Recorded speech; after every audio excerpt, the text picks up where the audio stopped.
A number of Arab and foreign countries had to implement the distance learning system or learning at home, which is considered as a new experience for both teachers and students.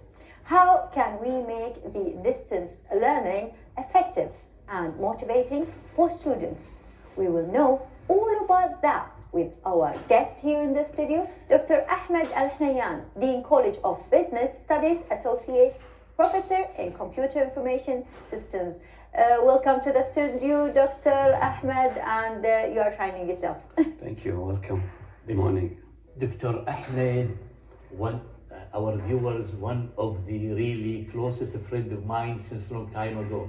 He is an excellent person, not because he is sitting now, but he is well known of his achievement, really, the goals, especially in this type of field, which is the e-learning. So, good morning, dear Ahmed. Good morning. Good morning, our brother. And I think we're going to get from you the best answer, what we are in need of it, Ahmed. Indeed. So the first question really is very important to show the viewers we are going now, especially these days, a new phrase, what they call it, e-learning. And the Minister of Education really into to try to approach these things and give it to the people that are in need, especially the private school. First of all, what is the e-learning means and what's the difference between the e-learning and the other perspectives of teaching? Okay, thank you for bringing up this issue. It's really important. E-learning is learning, but using technologies like smartphones, laptops, desktops, tablets, whatever electronic devices that you use in order to access learning resources or the curriculum. So I interrupted you. So e-learning is the abbreviation of electronic learning. Yes. Okay, It comes from electronic. Okay. It's like an email. It's Exactly, an application of exactly. electronic Okay. mail. Okay. And probably you wanted to say what's the difference between e-learning and distance learning. Exactly. So e-learning, using technologies to access learning resources, to interact with these resources in class or out of the class. Okay. However, distance learning is you access the learning resources outside of the class. At the previous years ago, the distance learning can take two different forms. Could be watching a TV, could be reading a book. Exactly. But now when people say distance learning, they definitely mean using technology, but it's outside campus, outside the school.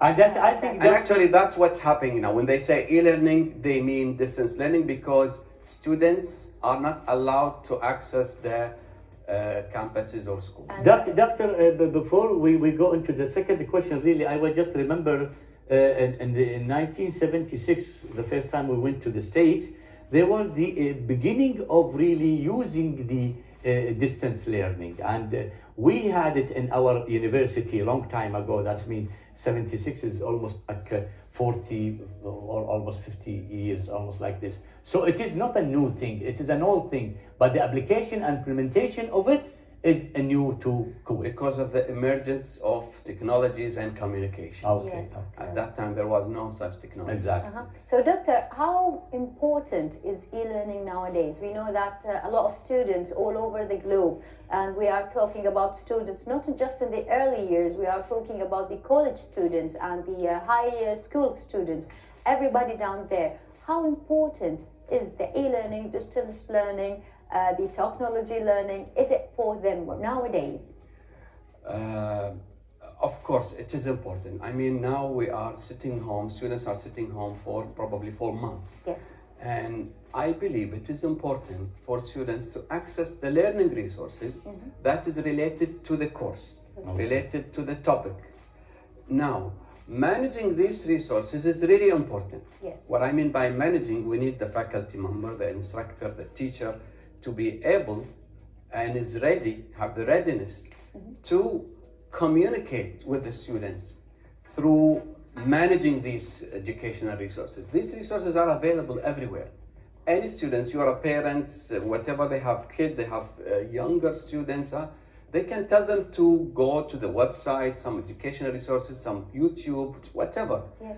but probably these are not well organized and not really related to specific courses or topics. Exactly. Now, what you need the instructors or faculty members to collect all of this information into something called an area where the instructor can manage. Yeah.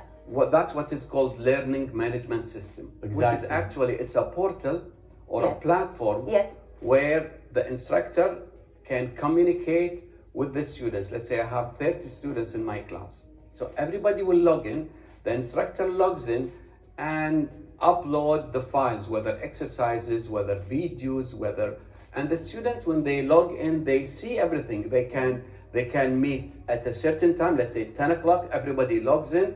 This is what's called synchronous, which Yes. is Okay, doctor, that's mean we're making a group of students with the instructor in one area. They can communicate with the other and can transfer the information and all these things. By the way, we are gonna see now a little report, a little film on e-learning, and you can see it, and then we'll come back to continue our discussing with you, sir. Let's see this report, please. This is, doctor, what we saw now is one of the segments of the distance learning and e-learning. That's lead us to really a question. There are a lot of people, or there's a lot of countries around the world that are using these systems long time ago, like we said in the States in 70s and in Europe like this. How we can implement these things, these systems in Kuwait, especially nowadays, and not just to solve the problem of what we have and circumstances. No, how we can put a foundation for the e-learning to use it in the future as a good topics. okay. International universities started this a long time ago, and it will be very easy for them, this crisis, to switch or to shift to the e-learning. Okay. The virtual. I mean, those universities and colleges and schools, they use e-learning in the classroom. And when students go home, they can access the learning resources. Exactly. So there is a culture of using e-learning and technologies.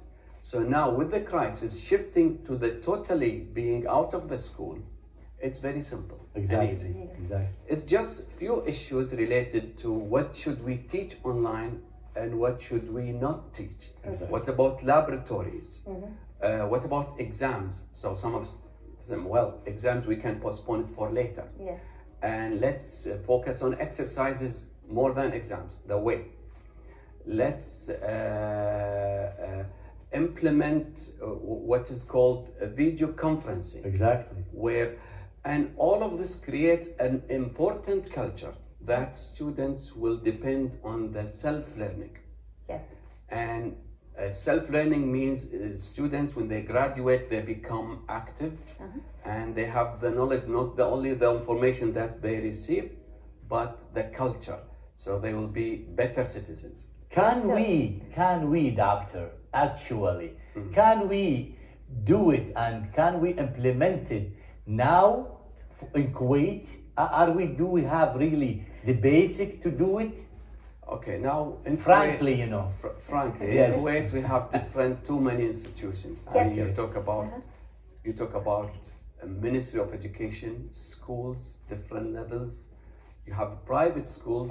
I'm talking about general education. Exactly. And then you have colleges and you have universities. Exactly. Some of them private. So it depends on the readiness. Okay. Some, they are ready. Yeah. They created what is called awareness and training program.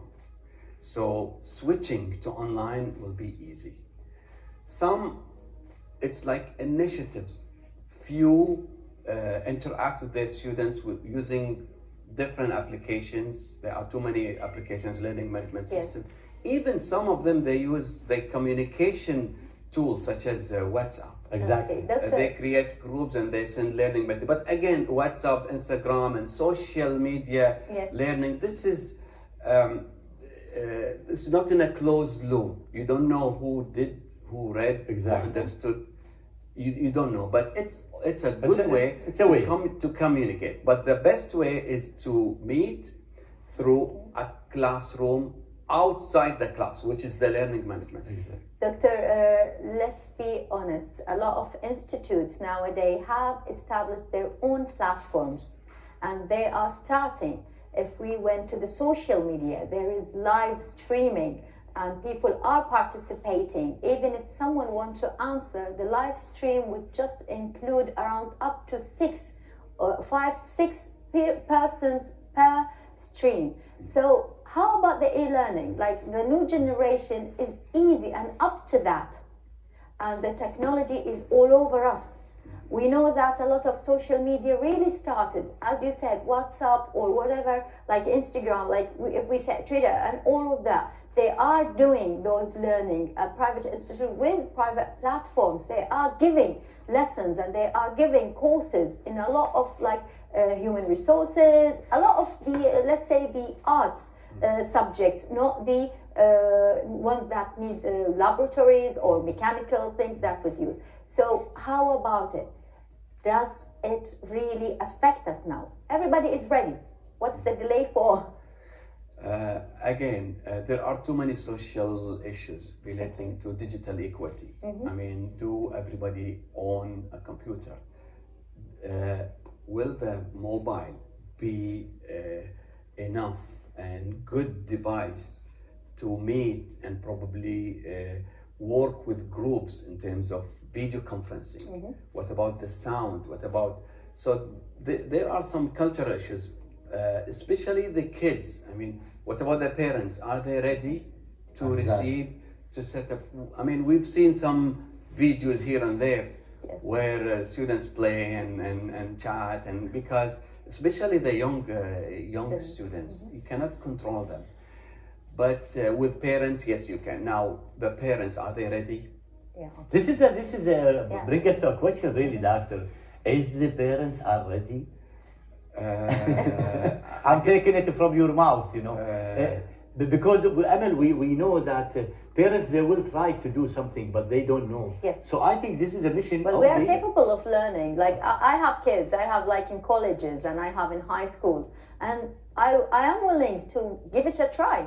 Yeah, but this is personal, my dear. What I'm talking about, the society, like, I mean, the system, the whole system in Kuwait. Are the parents are really now for doing or participate really in this big segments of the e-learning, especially in this circumstance? In general, I don't think they are ready, especially if they have too many kids with different ages and stages. Okay. And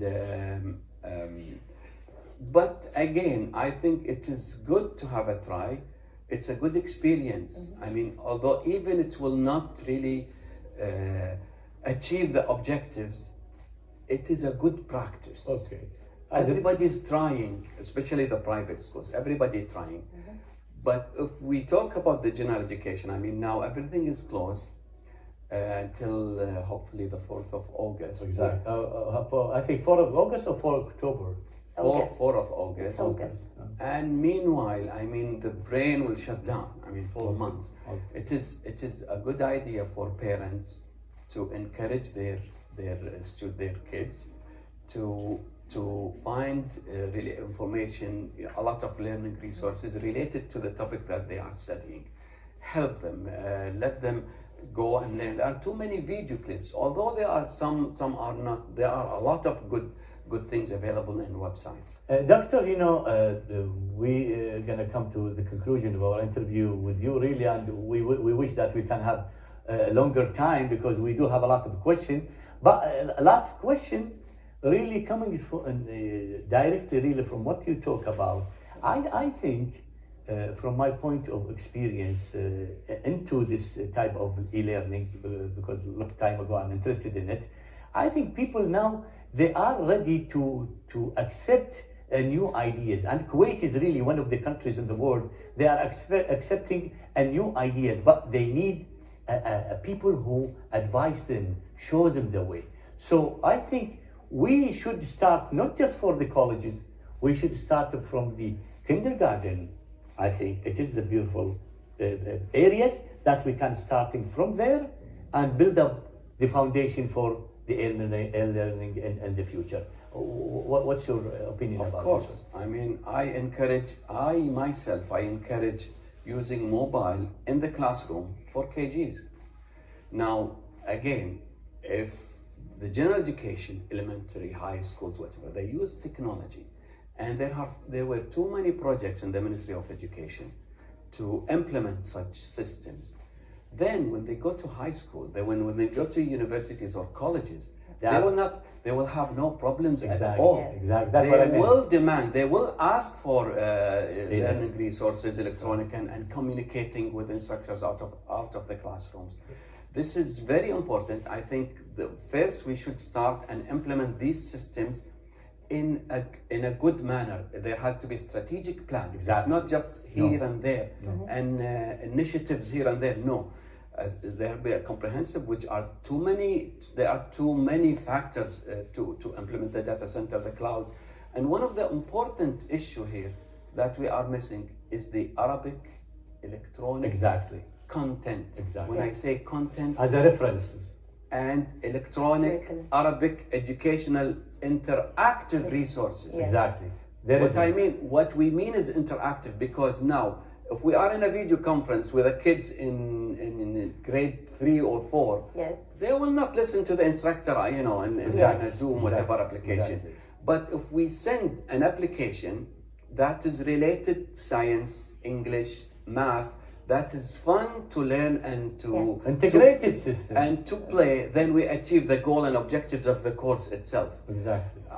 Now, Arabic, and this requires a lot of effort, because creating a multimedia electronic educational. When I say educational, is not just it need a plan. It's not achieve the objectives. So you need instructional designers, multimedia specialists, content provider, to come up with a good programs, and this is this is what is missing in the Arab world actually. Okay, so Dr. Ahmed Al-Hunaiyyan, we are very happy to have you here in our studio, and we are really we have a lot of questions and a lot of things about the e-learning. It's not like just today, or it started a long time ago to a lot of distant countries, like in Australia. They started it like around 30 to 50 years ago because of the distance. A lot of people are studying, girls and boys, they are studying outside. So we are really thankful. We need to have you here again with us. Yeah, keep the other questions for later.